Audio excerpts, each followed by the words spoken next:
Hey, I don't want to make this video too long. I don't want to bore people with my talking. But I happened to just get off of work, and my father, while I was working, my father gave me a text. And it's kind of weird because we just started talking again. We haven't been speaking for a few months. And he told me, he asked me, did I hear what happened? And I was like, no, what happened?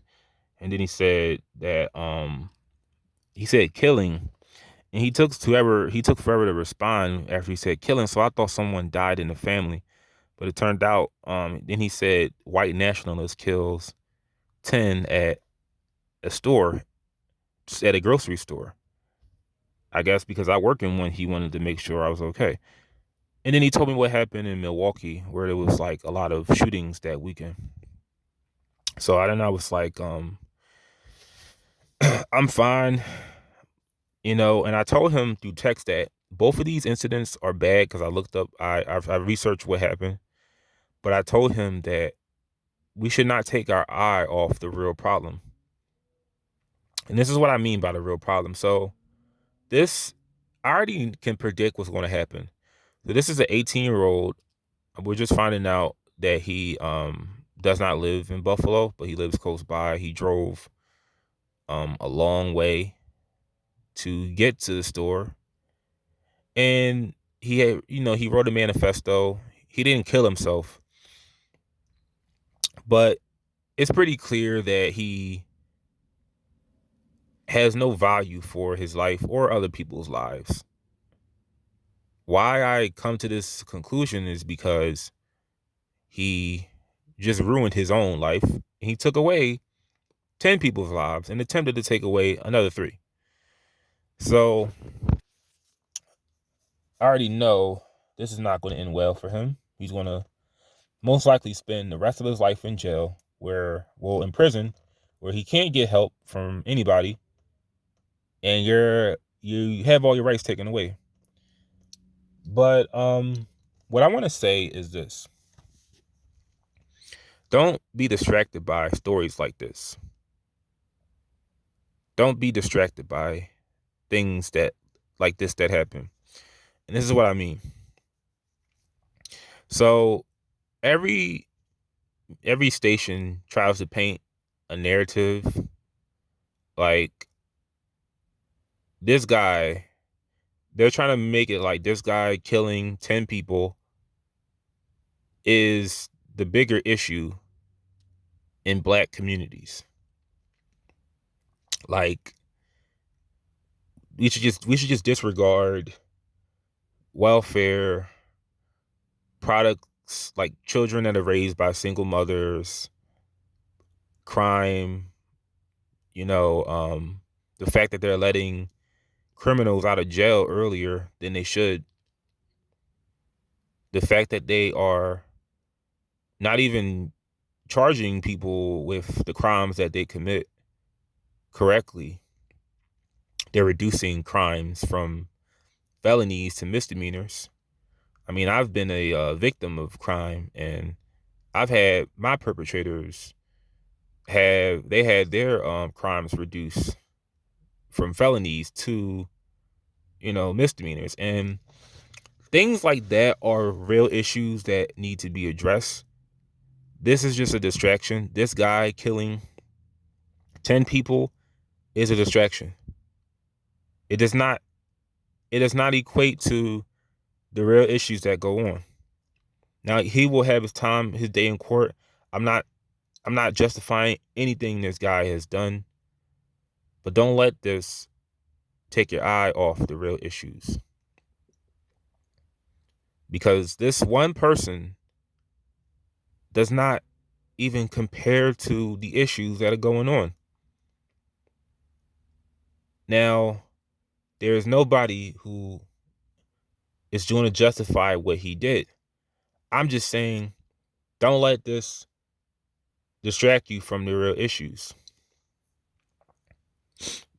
Because what's so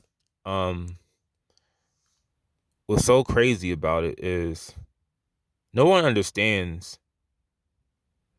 A lot of groups that are, because I sort of study it. I've studied some of these like white separatists, white supremacist, white nationalist groups. I study a lot of them. And what I learned is a lot of them join in secret. A lot of them are very exclusive, and they don't condone violence whatsoever. Like the creator of the alt-right movement, Richard Spencer, he coined the term alt-right.